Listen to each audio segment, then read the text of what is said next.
Halo teman-teman semuanya, selamat pagi dan mudah-mudahan di hari ini sehat selalu dan dimudahkan rezekinya. Amin amin ya robbal alamin. Nah, oke teman-teman, di channelnya Pak Hengki yang kedua, kita mau nonton lagi tentunya masih tetap tentang Roy Suryo, dan di sini ada video yang terbaru yang dimana Roy Suryo ikut demo kemarin waktu ada emak-emak yang demo di depan Istana Wapres di Jakarta. Nah, di situ tiba-tiba Roy Suryo muncul juga memberikan statement yang sangat mengejutkan untuk kita semua ya. Nanti kita dengarkan dan mungkin teman-teman ada yang punya saran dan kritik, jangan lupa tulis di komentar saya. Nah, untuk videonya jangan lama-lama, langsung kita tonton dulu.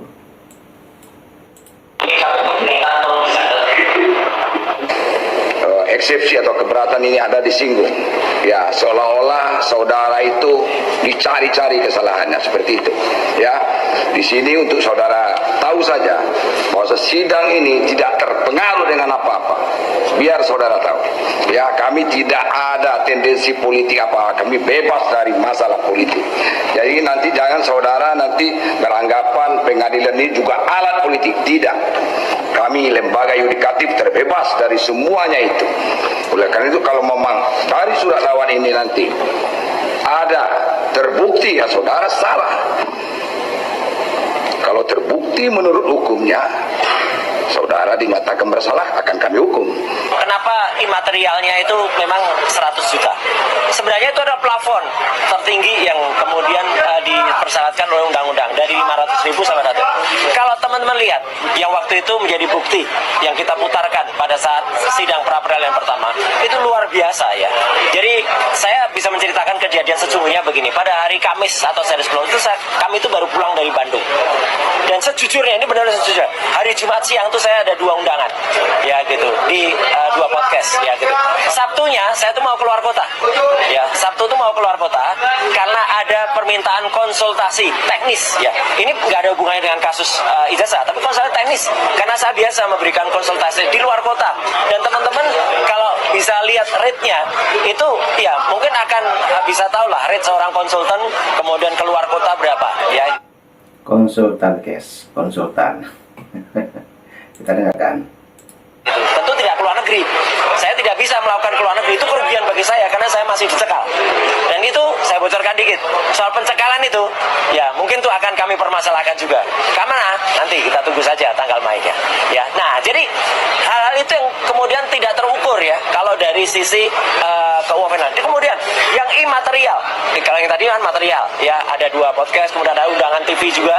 Kemudian ya undangan TV, terima kasih teman-teman. Saya menghargai teman-teman semua ya. Tentu tidak akan saya bocorkan berapa yang didapatkan sebagai uang transport, tapi artinya kalau kemudian undangan konsultasi keluar kota itu tentu ada yang dan di Indonesia saya bermalam di kota itu ya.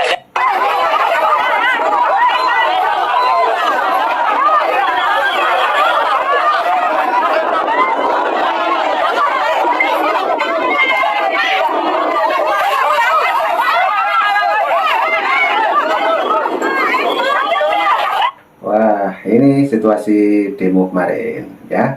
Di situ juga kebanyakan emak-emak, tadi juga ada polwan yang kedorong teman-teman ya. Kita dengarkan lagi, kita tonton dulu untuk videonya, dan mungkin ada yang mau berkomentar tentang video ini, silakan. Nah, untuk videonya ya, nanti juga ada Roy Suryo lagi pidato di acara ini ya, acara demo. Oke, lanjut kita dengarkan dan langsung kita tonton lagi.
Geser mas, jangan di blocking mas.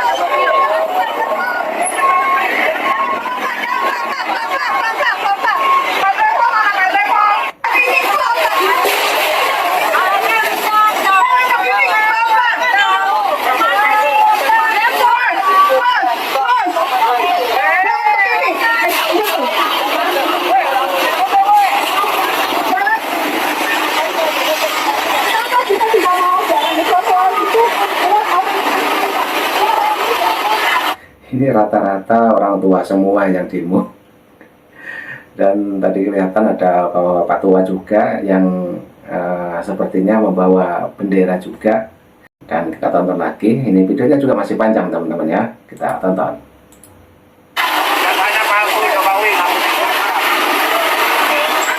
Saya membersamai upaya upaya murni, upaya suci dari Mbak Menu dan kawan-kawan dari ARM ya.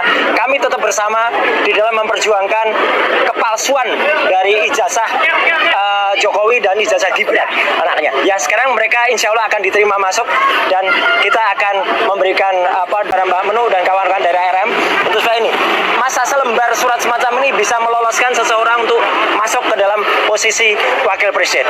Selamat Mbak Menu, silahkan masuk dan mewakili rakyat ya gitu. Doa kami beserta Anda semuanya. Tapi saya nggak mau masuk Pak. Oh nggak masuk? Ya, Oke. Saya lebih baik. Saya nggak, saya ada acara lain. Tapi hati saya tetap bersama mereka. Terima kasih, Jadi Pak Roy. selamat yang akan masuk ke dalam. Dan Gibran tuh nggak punya yang katanya ijazah SMA, ijazah anu tuh nggak ada kayak gini nih. Nggak ada kayak ini. Ini saya dapatkan dari Australia ya. Jadi contoh semacam ini nggak ada. Apalagi latar belakang pendidikannya carut marut ya. Masa ada S1 duluan sebelum SMA yang ada kayak gini. Jadi ini teman-teman nanti ada yang mewakili aliansi rakyat menggugat. Bahkan di sini juga ada riwayat pendidikan digunakan untuk kampanye. Dia sudah S2. S2 apaan? S2 itu S dongdong sama S puter aja nanti. Ya gitu. Jadi monggo perjuangan rakyat kami bersamamu. Ya, makasih. Ya, silakan. Silakan. Ya. Tuntutannya, aduh, nggak ada tuntutan. Kami hanya ingin lihat ijazah Gibran ada atau enggak. Itu aja Mas. Iya, saya hanya mau ijazah. Iya, kami tidak akan nuntut apa-apa. Tapi kami hanya minta dong, tunjukin dong ijazahnya. Jangan sampai nanti ada ijazah goib jilid 2. Itu aja Pak.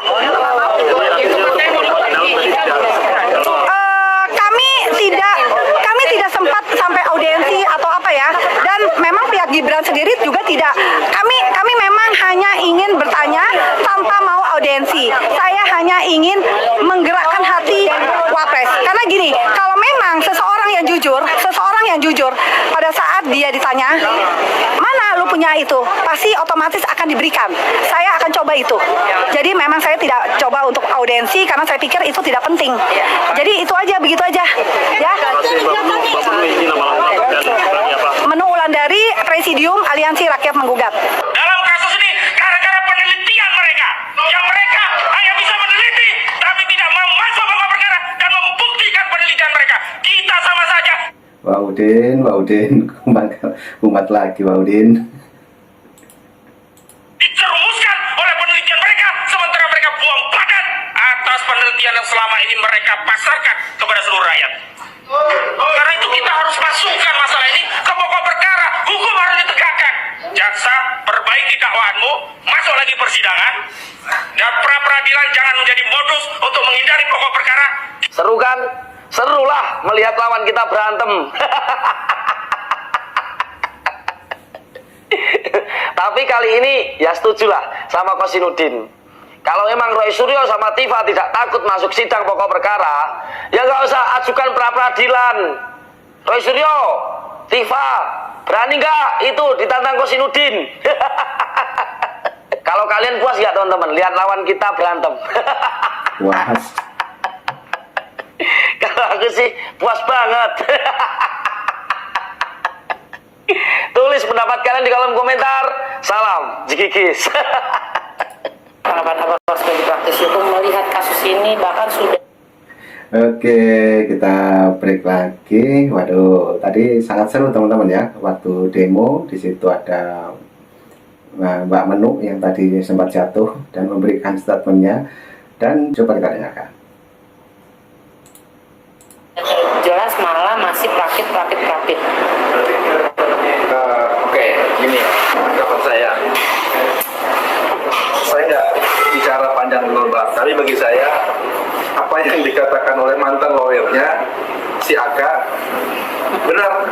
pengecut. Ya kan? Emang dia pengecut. Karena kalau dia pengecut, dia harus berani masuk ke perkaranya untuk proses pembuktian dan kerinduannya atau keinginannya untuk bertatap muka sama Jokowi. Tapi dengan praktik yang dilakukan dia berkali-kali, sebetulnya 1000 kali praktik pun bodo amat, saya nggak peduli. Tapi ini kan kesimpulan dari publik bahwa memang ini akal-akalan. Ya kan, akal-akalan memang ini diberikan fasilitas praktiknya oleh negara, oleh undang-undang. Tapi kalau you pengen benar-benar menunjukkan bahwa membuktikan bahwa penelitianmu benar, ijazah itu palsu, langsung aja masuk ke pokok perkara. Ya kan? Tapi dengan apa yang kau lakukan sekarang, memang itu hak semua warga negara, hak sebagai tersangka juga. Tapi apalah arti praktiknya ini bagi dia? Dia menang praktik. Apa artinya? Ya mungkin status tersangkanya atau status penangkapannya nggak sah, tapi kan dia nggak bisa membuktikan ijazah Jokowi jadi palsu ujung-ujungnya. Jadi cita-citanya selama ini penelitiannya sebenarnya palsu nggak ada guna sama sekali. Karena tidak bisa dibuktikan dengan mekanisme yang diatur oleh undang itu melalui pengadilan. Itu. Ya kalau kita bicara sekarang kan agak aneh ya. Dari dulu kan dia menantang gitu loh. Laporkan kami, masih ingat kalian? Laporkan kami akan hadapi, kami akan berikan 1000 pertanyaan buat Jokowi. Sekarang gimana dia mau bertanya Pak Jokowi kalau nggak masuk ke perkara? Mimpi kapan sirna jadinya, kau sendiri bikinnya. Bukan apa ya, saya tetap peduli. Jokowi ijazahnya palsu, asli gak ada untung bagi saya. Jokowi masuk penjara, mau 1000 tahun, Roy masuk penjara 1000 tahun, gak ada untungnya bagi saya. Tapi apa yang dilakukan sekarang menunjukkan bahwa Roy tak punya kualitas. Kualitasnya istilahnya menjilat-jilat lidah sendiri gitu, liur sendiri gitu loh. Apa yang dibicarakan beberapa bulan lalu, ini nggak dilakukan, nanti orang disalahkan gitu. Jadi ini menunjukkan bahwa Roy nggak konsisten dan ya kualitasnya nggak ada sama sekali gitu. Bang, tadi kan abang bilang di hukum itu praktik dibolehkan. Apakah ada maksimal praktik yang bisa diajukan oleh seseorang? Ya sebetulnya tidak ada maksimal, tapi kan hakim nanti, saya ini ya bukan saya mendahului urusan pengadilan atau hakim, tapi saya percaya praktik berikutnya akan ditolak.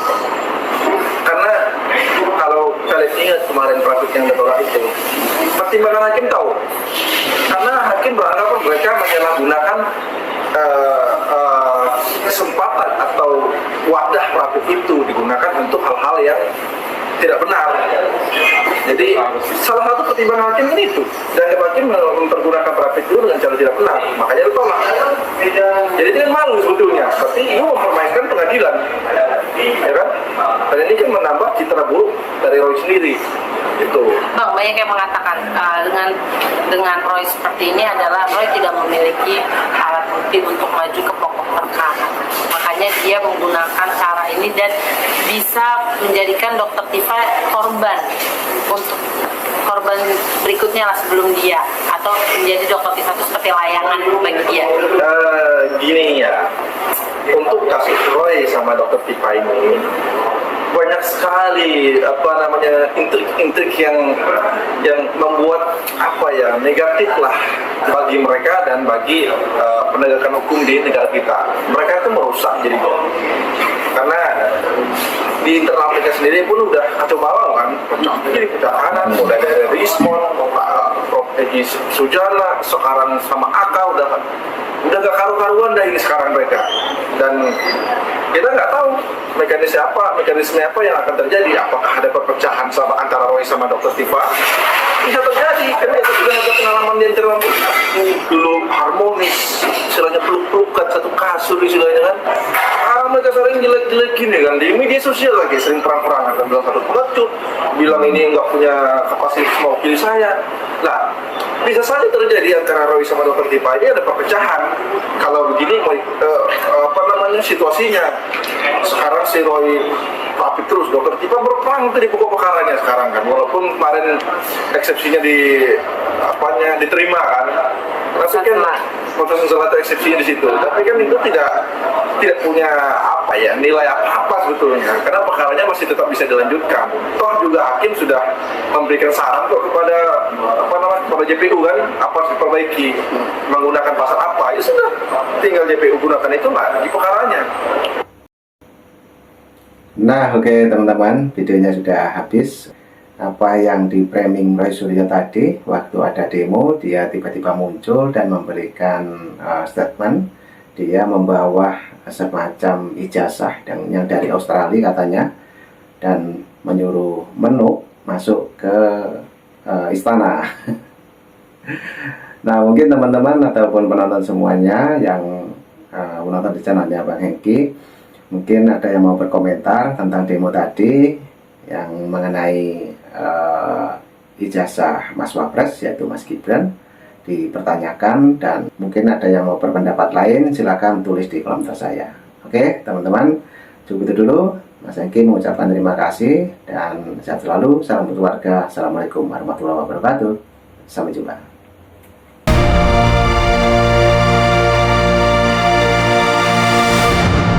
YouTuber Nusantara.